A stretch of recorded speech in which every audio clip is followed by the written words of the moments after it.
네, 오늘 주시는 하나님의 말씀은 계속해서 야고보서 3장 17절 말씀 중심으로 보도록 하겠습니다. 화평하기 위해서는 관용해야 한다는 그런 제목으로 말씀을 나누도록 하겠습니다. 말씀을 읽고 시작하려고 하는데요. 야고보서 3장 17절 계속해서 읽고 있죠. 오직 위로부터 같이 읽겠습니다. 시작. 오직 위로부터 난 지혜는 첫째 성결하고 다음에 화평하고 관용하고 양순하며 긍휼과 선한 열매가 가득하고 편견과 거짓이 없나니. 아멘. 그러니까 우리가 선한 선생이 되게 하는 지혜는 여러 가지가 있습니다. 그러니까 하나님과 화평을 이루기 위해서 성결이 필요하고, 또 사람들과 화평을 이루기 위해서는 관용과 양순과 또 긍휼과 선한 열매, 그런 것이 있어야 합니다. 그리고 이제 편견과 거짓은 없어야 하죠. 이런 얘기들을 지금 계속해서 나누고 있는데, 이제 항목 하나하나씩 이제 저희가 살펴보고 있죠. 오늘은 그 마지막 항목입니다. 관용입니다. 관용. 여러분, 관용이라는 말 잘 사용하십니까? 관용이란 말을 사실 많이 사용하는 것 같지는 않아요. 그러다 보니까 이게 정확한 의미가 잘 와닿지를 않습니다. 사전적으로는 남의 용서, 남의 잘못을 너그럽게 받아들이거나 용서한다, 약간 이런 의미가 있어요. 그래서 우리가 관용한다라고 이런 표현을 하면요, 어떤 느낌이 드냐면 남의 의견을 좀 잘 받아들이는 그런 태도나, 또는 다른 사람의 죄에 대해서 너그럽게 여기는 그런 어떤 그런 식으로 이제 우리가 생각하게 됩니다. 하지만 이게요, 원어적으로 보면은 그런 의미는 좀 아닌 것 같아요. 좀 다른 의미가 더 있습니다. 그러니까 헬라어 원어로는 에피에이케스라는 그런 단어를 썼는데, 이게 지적이고 균형이 잡혀서 외모가 잘 어울리는 사람, 그런 사람을 표현하는데 사용되던 단어입니다. 그러다 보니까 이 단어는 고상한 마음을 가진 사람들, 모욕을 받고도 화를 내지 않는 어떤 그런 현인이나 재판에 임하는 인정 많은 어떤 재판관이나 나라를 다스리는데 굉장히 자비롭게 사람들을 잘 다스리는 그런 왕, 그런 사람들을 표현하는데 이 단어가 사용되었습니다. 여러분, 그래서일까요? 지금 이 단어를 표현하는데 대다수의 영어 성경은 젠틀이라고 하는 단어로 표현을 했습니다. Gentle라고 하는 단어로 표현을 했어요. 실제로 여러분, NASB 성경이나 킹제임스 버전이나 ASV 버전이나 ESV 2016 버전이나 메시지 성경이나 NLT 성경 등이 젠틀이라고 표현을 했습니다. 근데 여러분, 젠틀이라고 하면 뭐가 떠오르시나요? 점잖고 부드럽고 온화하고 다정하고 이런 거 떠오르지 않습니까? 그러니까 이 관용은 다른 사람을 대할 때, 그러니까 이렇게 편안하게 대하는 거예요. 누가 편안한 거예요? 내가 편안한 거예요? 아니야. 그게 아니에요. 다른 사람이 편안하게 내가 하는 거예요.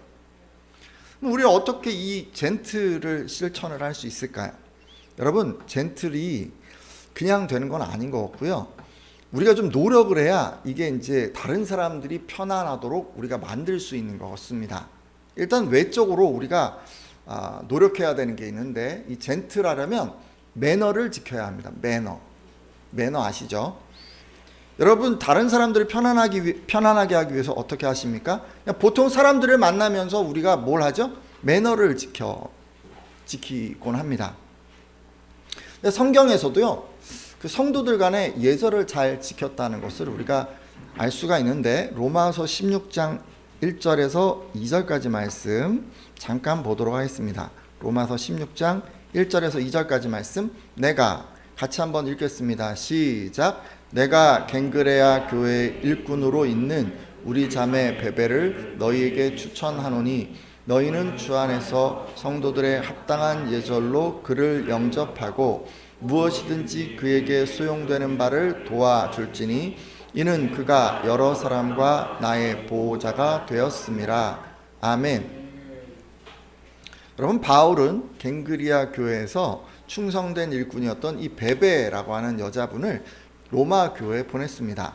그리고 로마 교회 성도들에게 그를 잘 도와주라고 했습니다. 근데 여기서 어떻게 영접하라고 했습니까? 성도들의 합당한 예절로.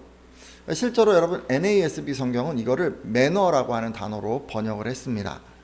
그러니까 교회 안에서 통용되는 어떤 매너가 있는 거예요. 근데 그런 매너로 이 베베를 잘 접대하라고 부탁하고 있습니다.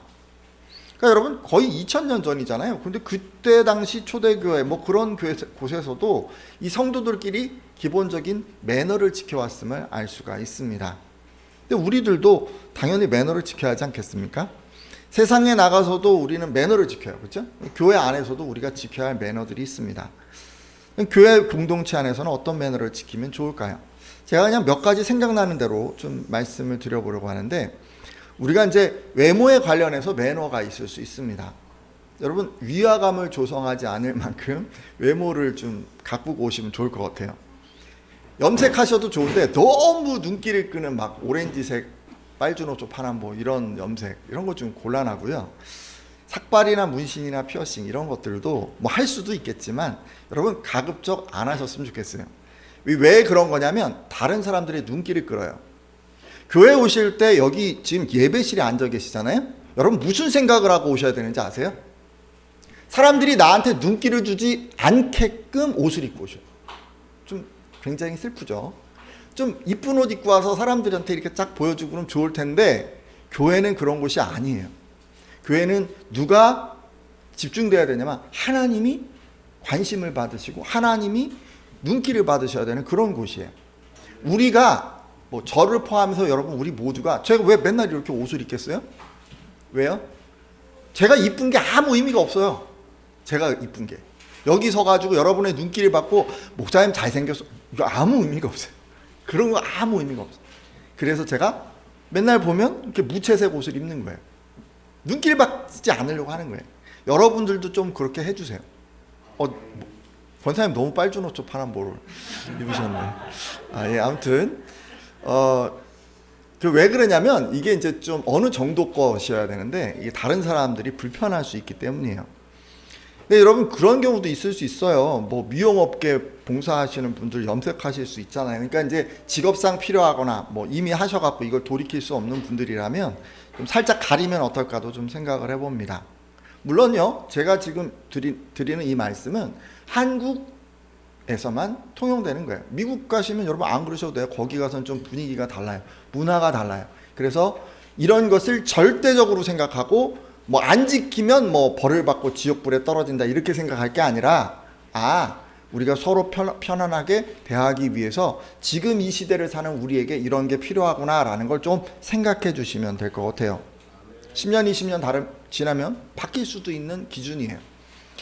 자, 그리고 상황에 맞는 옷과 신발도 신으셨으면 좋겠어요. 슬리퍼 신고 오시거나 맨발로 오면 예의에 어긋납니다. 그렇죠? 편하게 입으시되 그냥 예의를 갖춘 그런 복장이었으면 좋겠습니다. 저 같은 경우도요, 목사님들과 모임을 가잖아요. 그러면 꼭 위아래를 딱 맞는 깔맞춤 그 정장을 입어야 돼요. 그거 안 입고 가면 약간 눈길을 주시더라고. 그러니까 그 약간 문화가 있는 것 같아요, 문화. 그래서 제가 이제 지금은 이렇게 따로따로 입지만, 목사님들이랑 만날 때는 위아래 한 벌짜리를 꼭 입고 가야 돼요. 그러니까 이제 그분들이 그런 문화가 있기 때문에 같이 이렇게 어울리기 위해서는 그렇게 입고 가는 거예요. 근데 여러분들도 이제 교회 오실 때는 교회에 적절한 게 뭘까를 좀 한번 생각해 보시면 좋을 것 같아요.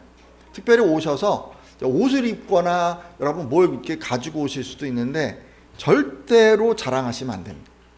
브랜드 옷도 장신구 같은 것도 뭐 입고 오실 수 있는데 자랑하시면 안 돼요. 누가 칭찬을 하실 수 있어요. 그러면 네 감사합니다 라고 한마디만 딱 하세요.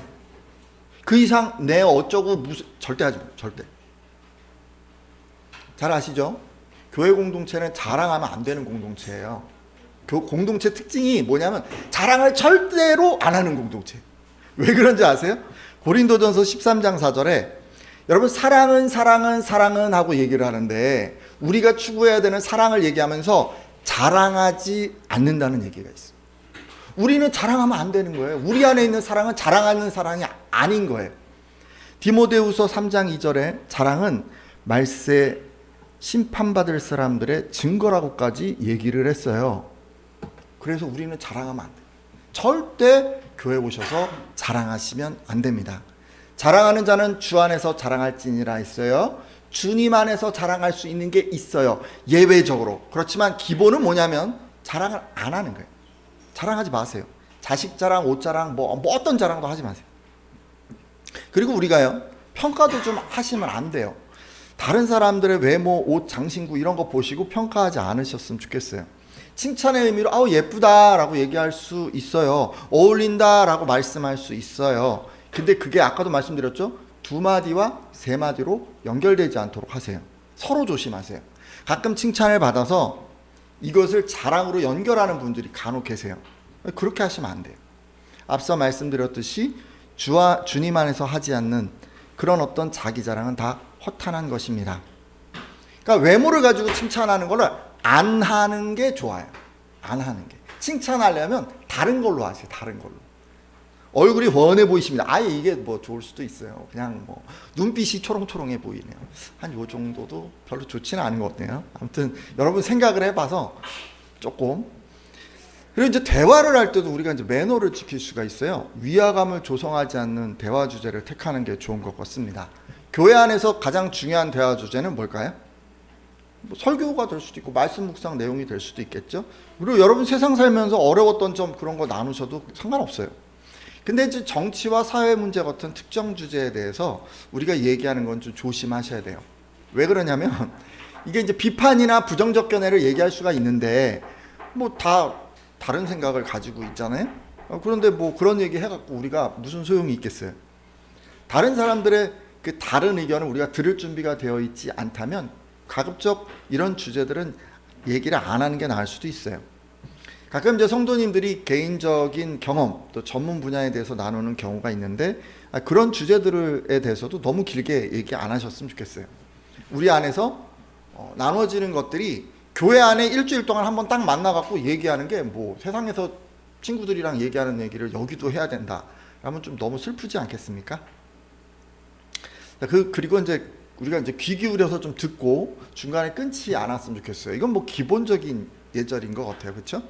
상대방이 얘기하는데 중간에 끊는 거, 이거 정말 안 좋죠. 대화를요 이렇게 생각하는 분들이 있어요. 정보를 전달하는 거다, 내가 지식을 습득하는 거다, 약간 이렇게 이제 생각하는 분들이 이렇게 좀 하는 경향이 있는데, 이렇게 하시면 뭐가 좋냐면요, 대화를 빨리 진행시키니까 굉장히 좋아요. 근데 대화자의 마음이 좀 힘들어질 수 있는 단점이 있습니다. 잘못하면 무시한다고 느낄 수가 있겠죠. 대화의 결과 그리고 좋은 분위기, 우리는 두 가지 토끼를 다 잡아야 됩니다. 대화는 사실 정보 전달이라고 하는 중요한 어떤 기능이 있잖아요. 그렇지만 대화를 그런 용도로만 하지는 않아요. 대화를 통해서 서로 교제하고 사귀고 서로가 마음을 나누는 그런 용도도 있어요. 그렇기 때문에 우리가 이 두 가지 토끼를 다 잡아야 한다는 생각으로 이 상대방의 얘기가 좀 답답할 수가 있는데 그렇더라도 잘 들어주는 거, 그런 거 참 중요한 것 같습니다. 다 아는 얘기라도 끝까지 듣는 게 이제 상대방에 대한 예의겠죠. 근데 우리 교회 성도님들이 이런 거 참 잘하시는 것 같아요. 제가 보면 이런 부분들을 정말 잘하는 것 같아요. 그리고 경청하고 공감하는 거 여러분 당연하죠. 여러분 한 번 말하고 두 번 듣고 세 번 공감하라, 이런 얘기가 흔히 있습니다. 그만큼 많이 듣고 공감해야 된다는 얘기겠죠. 여러분 대화를 해요. 사람들이랑 얘기를 해요. 그럼 어떤 자세로 참여를 하십니까? 듣기 위해서요? 아니면 말하고 싶어서 하십니까? 가급적 교회에서는요, 말하는 것도 중요한데 듣고 공감하기 위해서 이렇게 좀 대화에 한번 참여해 보세요. 그게 참 중요한 것 같습니다. 그리고 이제 예전에도 설교에서 제가 한번 말씀드렸는데 리액션을 훈련을 해주시면 좋을 것 같아요. 감정을 표현할 때 이제 공감해 주는 거죠. 아이들에게 하는 것처럼 그랬구나, 많이 속상했구나, 이렇게 이제 같이 공감을 해주는 거예요. 그리고 뭐 이런 게 좀 힘들어요. 여러분 아이들에게 어떻게 하십니까? 아이들이 엄마 내가 이런 일이 있었어. 네가 그런 일이 있었어. 네가 그런 일이 있었구나. 특별히 공감을 하는 게 아니라 그 아이가 어떻게 했어요 라고 하는 마지막 얘기를 같이 한번 반복하면서 그랬어 네가, 이렇게 우리가 이제 보통 아이들이랑 그렇게 이제 공감하지 않습니까? 근데 이렇게 하셔도 돼요. 이게 좀 쉬운 방법이에요. 그나마 상대방의 의도를 표현할 때가 있어요. 대화를 하는데 여러분이 꼭 그거 생각하라고 제가 얘기를 했어요. 상대방이 뭔 얘기를 해요. 그러면 왜 얘기하지? 지금 무슨 의도지? 의도야 감정이야? 여러분 의도를 뭔가 전달하려고 하는 건지 감정을 표현하려고 하는 건지 그 두 가지에서 여러분이 먼저 결정을 하셔야 돼요. 결정을 해야 그 다음에 듣는 태도를 여러분들이 가져갈 수가 있어요. 감정을 토로하는 거예요. 힘든 걸 얘기하는 거예요. 그럼 어떻게 해야 돼요? 그냥 들어야 되는 거예요. 공감해야 되는 거예요. 힘들었구나. 너 어려웠겠구나. 내가 기도할게. 우리 같이 한번 힘을 내보자. 이런 얘기해야 되는 거잖아요.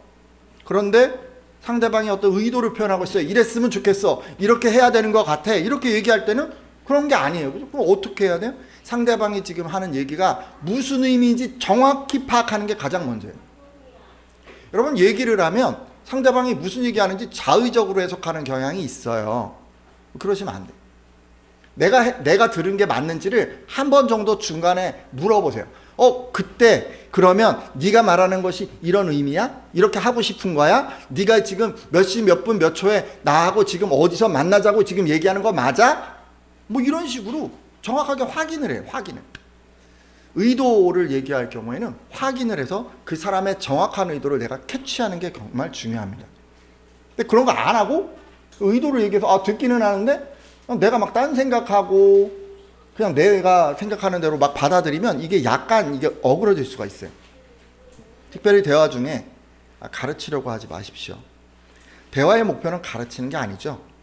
강연이나 수업의 목표가 가르치는 것입니다. 대화에서 사사건건 가르치려는 사람은 주변 사람들을 불편하게 만듭니다. 이게 왜 그러냐면 대화를 통해서 사귀려고 모인 사람들이 있어요. 사귀고 싶어서 모인 거예요. 근데 이런 사람들이 이제 굉장히 힘들어지기 때문에 그런 거예요. 그래서 여러분들이 모임에 나가시면 대화를 하게 되면 가르치려고 하기보다는 사귀기 위해서 대화에 참여하는 게 좋을 것 같습니다. 그리고 뭐 행동에 대한 것도 얘기할 수 있을 것 같아요. 예배 시간에는 당연히 경건하게 여러분 드리셔야겠죠? 예배가요, 하나님을 예배하는 시간이에요. 그래서 방해가 될 만한 것들은 안 하셔야 합니다. 제가 이제 누누이 말씀드리지만 음식물이나 음료를 절대로 자리에 가지고 오지 마십시오 라고 제가 얘기를 했어요. 지활이 있을 경우에는 물을 가져오실 수 있어요. 왜냐하면 목이 아프잖아요. 근데 그런 경우도 여러분이 좀 고민을 해주시면 좋을 것 같아요. 물을 갖고 오라고 하니까 그냥 물컵을 갖고 오면 좀 그렇잖아요. 빨대컵도 있고 텀블러도 있어요. 가급적 그런 거를 사용해서 물을 가져와서 그냥 여기다 딱 놓고, 이게 왜냐면 이렇게 넘어질 수가 있으니까 예배 시간 중간에 누가 물을 엎지르잖아요. 뜨거운 물을 엎지르잖아요. 그럼 어떤 일이 생기겠어요? 예배가 되겠어요? 끝장나는 거죠. 비상조치 해야 되잖아요. 그 사람 기었잖아요. 그러면 어떻게 하면 빨리 약 발라야 돼요. 예배가 지금 진행이 되겠어요? 안 되겠죠. 그런 여지를 우리가 안 만들어야 돼요. 아이들이 또 집중하지 못할 수가 있어요. 지금도 뭐 아이들이 있지만 이제 집중을 못 하잖아요. 그럼 여러분 계속 아이들을 데리고 있지 말고 영유아실이나 교제실에 가서 예배를 드려주시면 좋을 것 같아요. 그리고 화장실에 가기 위해서 자리를 이탈하는 것도 여러분 조심하셔야 돼요. 가실 수 있어요. 그렇지만 여러분 한 가지 생각하세요. 여러분이 자리를 딱 일어나는 순간 예배가 어그러져요. 분위기가 어수선해져요. 그러니까 예배 시간에 자리를 이탈하는 거를 조금 조심하세요. 반주 튜닝하는 것도 미리 진행해 주시면 좋을 것 같고, 그리고 여러분 예배 시간 5분 전에 제가 이제 조금 기도할 수 있게 조용히 해달라고 그러잖아요. 여러분 주변 분들이랑 오랜만에 만났으니까 얼마나 인사를 하고 싶겠어요. 근데 여러분 딱 시간을 계속 보세요. 교회 오시면 요 5분 전에 오거나 뭐 그러면 그냥 인사하지 말고 들어오세요. 그냥 다른 사람을 위해서. 나중에 인사하셔도 돼요. 인사를 꼭 뭐 그때 안 하셔도 돼요. 딱 봐서 그냥 예배 조금 5분 전이다 그러면 그냥 조용히 자리에 앉으세요. 그리고 이제 조용히 그냥 기도하시고 다른 분들을 좀 배려해 주세요. 뭐 기침도 할 수도 있고 발소리도 날 수도 있고 문소리도 날 수도 있고 우리가 소리가 날 수 있는 여지는 얼마든지 있지 않아요? 근데 그런 것들을 조심하는 거예요. 자, 그리고 여러분 뭐 예배 시간에 좀 안 늦게 일찍 오시는 것도 중요할 것 같고, 불가피한 상황으로 여러분 영상 예배 드릴 경우도 있잖아요. 그러면 사전에 뭐 저한테 좀 알려주시면 좀 제가 좋을 것 같습니다. 자, 그리고 이제 우리가 교회 안에서는 이런 거 있어요. 어르신과 어린이들을 좀 배려하는 그런 것도 중요한 것 같습니다. 식사나 간식을 제공할 때 어르신과 어린이들이 먼저 받도록 이렇게 좀 해주시면 좋을 것 같아요. 그러니까 우리들이 보면 이렇게 아이들을 케어하는 어머니들이 있어요. 아이들이 어려서 그러면 이제 아이들이 엄청 오래 먹기도 하고 이게 이제 밥을 뜨러 가고 이게 되게 힘들기 때문에 1순위는 그런 아이와 어머니나 뭐 이런 부모님들이 좀 빨리 받아가실 수 있게 좀 도와주시고, 2순위는 좀 어르신들이 조금 기다리셨다가 또 식사를 해주시고, 그리고 나머지 분들이 또 이렇게 식사하시면 좋을 것 같습니다. 간식을 이제 제공하는 분들 있으시잖아요. 근데 이제 얘기를 잘 안 하시고 불쑥 그날 이렇게 딱 간식을 사오시는 분들이 좀 종종 계신데, 가급적 저한테 좀 알려주셨으면 좋겠어요. 왜냐하면 이렇게 중복이 돼요. 그래갖고 막 어떤 날은 막 간식이 너무 많고 어떤 날은 없고 약간 이렇게 이제 가기 때문에 그런 것도 조금 미리 알려주시면 도움이 될 것 같습니다. 그래서 이제 아이들한테 이렇게 간식을 제공하는 거를 보니까, 저희 아이 때문에 제가 이 얘기를 하는 것 같은데, 간식이요, 아이들이 종류가 다르잖아요. 크기가 다르잖아요. 그럼 마음이 상해요. 마음. 여러분 케이크 자를 때 정말 잘 자르요. 케이크 그리고 애들이 좋아해요. 똑같은 종류를 다 자라. 똑같은 종류, 같은 크기. 근데 이게 너무 힘들어요. 근데 그거 안 하면 애들끼리 난리가 나요. 어머님들한테 간식을 제공하고도 뭔가 이 불평사항, 불만사항이 될 수가 있으니까 간식 제공하실 때는 그런 것도 조금 배려를 해주시면 좋을 것 같습니다. 그리고 우리 아이들에게도 매너를 좀 잘 가르쳐 주세요. 말귀를 알아듣지 못하는 아이들은 뭐 가르칠 수가 없겠죠. 근데 지금 우리 교회는 말귀를 못 알아듣는 아이는 일단 없는 것 같아요. 그렇죠? 그러니까 이제 매너를 가르치셔야 해요. 기본적으로 아이들을 애착 때문에 그래 너 힘들지, 힘든 거에 대해서 공감해 주는 건 언제까지 해야 됩니까? 36개월이 학계 정론이고, 길게 보면 40개월. 40개월 이후에는 우리는 뭘 해야 되죠? 아이들에게 할 것과 하지 말아야 될 것을 가르치고, 하지 말아야 된다고 했을 때 애들이 울고불고 때를 쓰면 어떻게 해야 됩니까? 야단을 쳐서라도 하게 만들어야 되죠. 사회화 과정이 그때부터 시작이 돼요. 이거 안 하면 어떻게 되죠? 아이들이 버릇없다고 얘기를 듣게 돼요. 걱정을 듣게 돼요. 그러니까 우리가 언제부터는 이런 걸 잘 해야 되는 거예요? 매너를 잘 가르쳐야 되는 거예요? 에티켓, 매너, 사회에서 통용되는 규칙, 40개월이 지나면 그때부터는 잘 가르치셔요. 그리고 이제 우리 교회처럼 지금 아이들이 좀 커서 말귀를 잘 알아듣는 이런 상황에서는 가르쳐요. 잘 가르쳐요. 그래서 이제 뭐 우리 이제 식사하고 나면은 이제 테이블 정리하는 거 있잖아요. 아이들이 좀 잘 따가라 뭐 이런 것도 얘기해 줄 수 있을 것 같고, 또 뭐 아이들이 예배 시간에 아멘을 크게 하는데, 여러분 그런 아멘 정말 좋지만, 그렇지만 다른 사람들에게 방해가 될 여지가 있으면 좀 작게 하거라라고 가르칠 수도 있어야 돼요. 그러니까 뭐든지 다 좋은데 과하면 좀 안 좋잖아요. 그러니까는 매너, 다른 사람들이 듣기에 불편한지 아닌지를 계속 생각하시면서 여러분들이 지도를 해주면 좋을 것 같습니다. 지금 제가 굉장히 여러 가지 얘기를 했어요. 다 아는 얘기예요. 자, 근데 이 젠틀은 이렇게 뭔가 매너, 뭘 해야 되는지 말아야 되는지 이런 거 이미 다 알고 있는 어떤 규칙 이런 거 말고도 우리가요 배려하는 것으로도 이 젠틀이 실천될 수가 있어요. 그러니까 내면적으로 상대방을 배려하는 거죠. 배려하되 상대방이 원하는 것을 알아서 챙겨주는 것입니다. 영어 성경에서는 NIV 성경이 이걸 좀 잘 번역을 해주었는데, NIV 성경은 considerate라는 단어로 표현을 했습니다. 그러니까 considerate라고 하는 단어는 사려 깊다, 동정심이 많다, 마음에 두다 뭐 이런 뜻으로 많이 사용되는 단어예요. 그럼 상대방이 필요하거나 원하는 것, 우리가 어떻게 알 수가 있을까요? 상대방이 필요하거나 원하는 것을 여러분 아세요? 잘 아십니까? 그거 알아야 되잖아요. 근데 이제 잘 모르니까, 그러니까 우리가 이제 노력을 해야 되는데, 역지사지를 실천해야 돼요. 역지사지 많이 들어보셨죠? 제가 이제 가끔씩 얘기하는데, 상대방 처지나 입장에서 생각해보고 이해하는 것을 역지사지라고 합니다.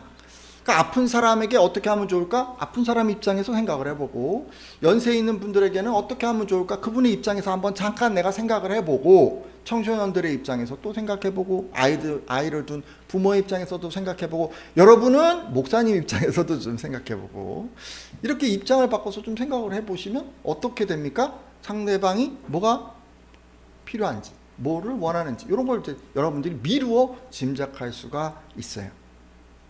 근데 예수님께서는 이제 이렇게 입장 바꿔서 상대방의 입장을 이해할 뿐 아니라 한 걸음 더 나아가서 알게 된 것을 상대를 위해서 실천하라고까지 말씀하셨습니다. 누가복음 6장 31절인데 잘 알고 계신 말씀이죠. 누가복음 6장 31절 말씀 같이 한번 읽도록 하겠습니다. 남에게 시작. 남에게 대접을 받고자 하는 대로 너희도 남을 대접하라. 아멘. 자, 여러분 잘 알고 계시는 말씀이죠. 예수님께서 원수를 사랑하라고 가르치시는 중에 하신 말씀이에요. 예수님께서는 이때 중요한 인간관계 법칙을 말씀해 주셨는데 너희가 남에게 대접을 받고 싶은 그대로 너희도 남을 대접하여라 라고 말씀해 주셨습니다. 그러니까 당시에는요, 사람을 대할 때 그 대가성의 방식으로 사람을 대했어요. 여러분 그 눈에는 눈으로, 이에는 이로 뭐 이런 거 좀 들어보셨잖아요, 그죠? 이런 식의 방식이 이제 그때 이제 통용되고 있었어요. 그러니까 남이 나에게 행한 대로 그대로 해주고 응당 남이 받아 마땅한 만큼만 주라는 것이죠. 여러분 우리도 이제 이렇게 하지 않습니까? 뭐 경조사 부조할 때 이런 원칙으로 하고는 하는데 잘 이제 여러분 적어두시고 받은 만큼 잘 돌려주려고 하는 거, 뭐 이런 게 이제 이거에 해당하는 것 같습니다. 근데 예수님께서는 그렇게 하지 말고 우리가 대접받기 원하는 대로 남을 대접하라고 하셨습니다. 그러니까 내가 원하는 만큼 상대방도 원할 것이라고 생각을 해서 그렇게 행동을 하라는 것입니다. 그럼 이런 원칙에 따라 부조하면 어떻게 될까요? 남이 내게 한 만큼이 아니라 내가 받았을 때 기쁘고 만족할 만큼 하라는 것입니다. 그러면 어떻게 해야 될까요? 그 사람이 내게 부조한 거 얼마나 했는가 이거 생각하지 않아야겠죠. 근데 이런 삶의 방식을 예수님께서 제안하셨습니다. 우린 이것을 황금률이라고 합니다. 자, 이렇게 이제 살아가는 삶의 방식이에요. 근데 예수님께서 가르쳐 주신 이 황금률을 좀 더 확장해 보자면 이렇게도 또 생각해 볼 수 있어요. 내가 싫은 것은 남에게도 하지 말아라. 여러분 뭐가 좀 싫으십니까? 여러분 약속 어기는 거 싫으신가요? 그럼 여러분이 먼저 약속을 잘 지키시면 돼요. 예의 없는 사람들 여러분 너무 싫으시죠? 그럼 여러분이 먼저 예의를 잘 지키시면 돼요. 사회 규범을 어기는 사람 싫으세요? 그러면 여러분이 먼저 교통질서, 공중도덕 잘 지키시면 돼요. 여러분 자녀들이 여러분에게 버릇없이 구는 게 너무 싫습니까? 그렇다면 여러분이 부모님이나 어르신을 깍듯하게 대하십시오. 제가 지금 설명하는 거 하나도 어렵지 않죠? 다 아시겠죠? 너무 쉽잖아요. 예수님의 황금률은요, 대접받기 원하는 대로 남을 대접하고 내가 하기 싫은 건 남에게도 하지 않는 것으로 우리가 쉽게 실천해 볼 수 있습니다.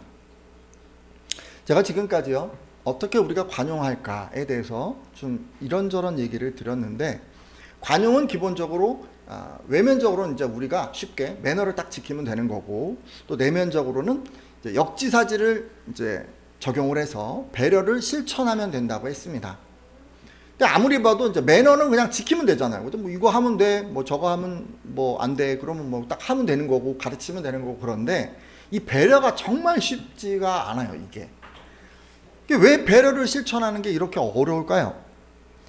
일단 한 3가지 정도 제가 얘기를 하려고 하는데요.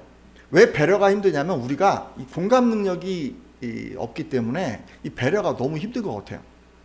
여러분 역지사지 하려면요, 공감을 해야 됩니다. 공감은 동정해야 되고 투사해야 되고 동일시해야 되고 이런 것들을 다 해야 되는데, 그러니까 이제 이게 쉽지가 않은 거죠. 어떻게 보면 공감은 시간과 노력을 들여서 익혀야 하는 체계적이고 지적인 어떤 인식 능력이라고 할 수 있습니다. 그러니까 이게 쉽게 얻어지는 게 아니에요. 사실요, 우리 주변에 이런 분들이 있어요. 나면서부터 공감 능력이 뛰어난 분들이 가끔 계세요. 여자분들이 좀 공감 능력이 남자분보다는, 그죠? 남성분보다는 조금 더 뛰어나다고 뭐 이런 얘기들을 하는데, 그죠? 그런데 뭐 그런 저런 거를 제외하면 시간과 노력을 들여서 훈련해야 비로소 역지사지를 할 수 있게 됩니다. 그러기에 공감을 위해서 아무런 노력도 하지 않으면서 현재 모습 그대로 역지사지를 실천한다는 것은 어불성설입니다. 이게 불가능해요. 이게 거의 안 되는 거예요. 우리가 너무 바쁘게 살잖아요. 그 뭐 해야 될 것도 많고, 그리고 이런 거 저런 거 마음도 써야 되고 시간도 써야 되고, 그러다 보니까 알면서도 이런 훈련하는 게 참 어려운 것 같습니다. 하지만 여러분, 공감 능력이 뛰어나지 않으시면 여러분은 반드시 이거 능력을 향상시키려고 노력을 해 주셔야 합니다. 그렇지 않으면 여러분요, 역지사지로 상대방을 배려할 수가 없어요. 우리 안에 능력이 없어요. 이게 안 되는데 어떻게 해요? 능력이 안 돼요. 능력을 만들어야 돼요. 억지로라도. 그래야 배려를 할 수가 있어요. 둘째, 또 이런 분들도 있는 것 같아요. 자기애에 빠져서 이게 좀 힘든 분들도 있어요. 자기애가 강한 사람은 상대방의 감정이나 필요에 별 관심이 없습니다. 뭐 누구한테 관심이 있겠어요? 자기 감정, 자기 필요, 자기 생각, 이거에 다 쏠려 있죠. 그러다 보니까 역지사지를 실천해서 상대방의 필요를 알고 싶어 하지 않습니다. 뭐 상대방에게 관심이 없는 거예요. 여러분, 자기가 강하면 몇 가지 특징이 있는데, 이런 특징이 있다고 해요. 남들과 자기 자신을 끊임없이 비교한다고 합니다. 그러니까 자기가 강하면 사람들을 볼 때 이 사람이 나보다 낫냐, 뭐 좀 못하냐, 이런 걸로 이제 구분하기 때문에 외모나 경제력, 평판 이런 가치를 중요하게 생각한다고 합니다. 뭐 이런 특징도 있고, 입신양명이나 출세를 위한 열망이 강하기도 하고요. 남들이 감탄하거나 부러워하거나 칭찬할 때 가장 행복하기도 하다고 합니다. 근데 반면에 뭐 비판에는 굉장히 민감하게 반응하겠죠. 불같이 화를 내는 거예요. 그리고 상대방의 비판이 인정될 때는 우울감에 빠지기도 합니다. 그리고 타인과 공감하는 능력이 떨어진다고 합니다. 근데 이거는 능력이 없다고 하기보다는 관심이 없어서 그런 거예요. 그러니까 자기에게 집중해 있다 보니까 자기에 대해서는 계속 공감을 하는데 다른 사람들에 대해서는 공감을 하지 못하는 거예요. 이런 분들은 우정이나 사랑의 가치에 대한 이해가 부족해서 기쁘고 슬픈 순간에도 그것에 제대로 집중하지 못합니다. 그리고 이제 마지막으로 대인관계가 피상적이라고 하는데요. 타인에게 별 관심이 없어요. 다른 사람이 무엇을 생각하는지, 뭐가 필요한지 관심이 없어요. 그러니까 대인관계가 항상 피상적일 수밖에 없어요. 뭐 깊이 있는 얘기를 할 수가 없는 거죠. 이러면 이제 어떻게 됩니까? 주변에 마음을 나눌 친구가 없게 되죠. 여러분, 우리 안에 혹시 이런 특징이 있으면 자기애가 내가 좀 강한 게 아닐까, 이렇게 한번 돌아보셔야 합니다. 왜 그러냐면요, 이 자기애가 있잖아요. 그러니까 자기를 너무 사랑하고 자기에게 너무 집중하면 역지사지를 할 수가 없어요. 남을 배려할 수가 없어요. 관심이 없어요. 한 가지만 더 말씀드릴게요. 여러분, 욕심에 사로잡혀도 우리가 이거를 할 수가 없어요. 그러니까 욕심을 버리지를 못하면요, 이제 우리가 공감을 했다고 쳐요. 상대방을 다 공감을 했어요. 그런데도 배려를 실천할 수 없어요.